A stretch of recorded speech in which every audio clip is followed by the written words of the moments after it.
I've always wanted a high-quality chef knife, but with the prices ranging from several hundreds or even thousands of dollars, I decided to make my own.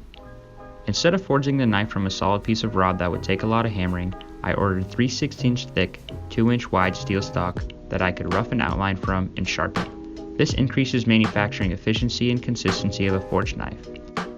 To decrease the cutting time, I use an oxyacetylene torch and remove the burrs with a bench grinder. Once I was happy with my profile, I moved on to the forge.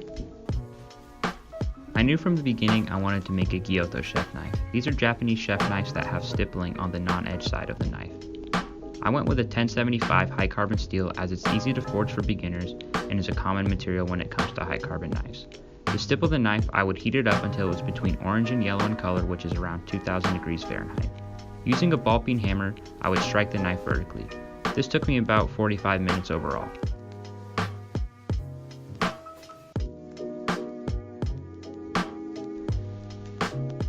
Using a printout of my knife template, I attached the knife to the mill and drilled the holes for the handle.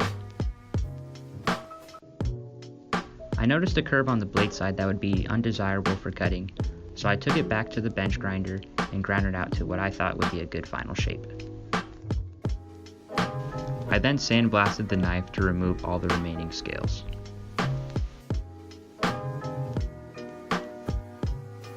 I really liked the aesthetic of the finish that this had. I found some walnut wood that would be perfect for the handles. I clamped both of them to the handle of the knife and then drilled the 3 holes for the pins. I then outlined the wood using a Sharpie so I could cut it on a bandsaw. I wasn't too concerned about the cutting because I would sand it to its final shape. To do this, I used a vertical belt sander with 100 grit paper.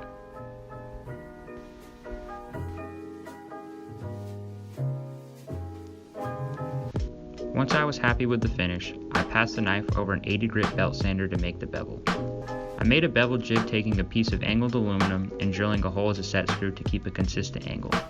Ideally for your knife bevel, you want to shoot for between 15 to 20 degrees. To attach the handles, I used some 5-minute epoxy and 3 wooden dowels. I cut the excess length and made a final pass with some 400 grit sandpaper.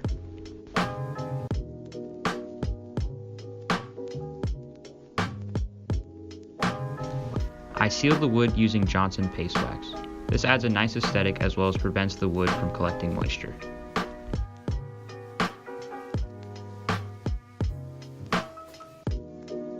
The biggest problem I have with my old knife is that it is flimsy, the handle's too small, and lacks a certain weight for making precise cuts. All of these things coupled make it difficult to thinly slice almost anything, especially hard fruits and vegetables. The redesigned knife is rigid and feels great in my hands. If this knife were to be mass-produced, it has the potential to be fully automated. The process would be similar to seen in the video with the exception of the initial steel heat treatment. The steel was heat treated prior. This made it difficult to cut with a bandsaw or angle grinder, which I attempted prior to using the oxyacetylene torch with no success.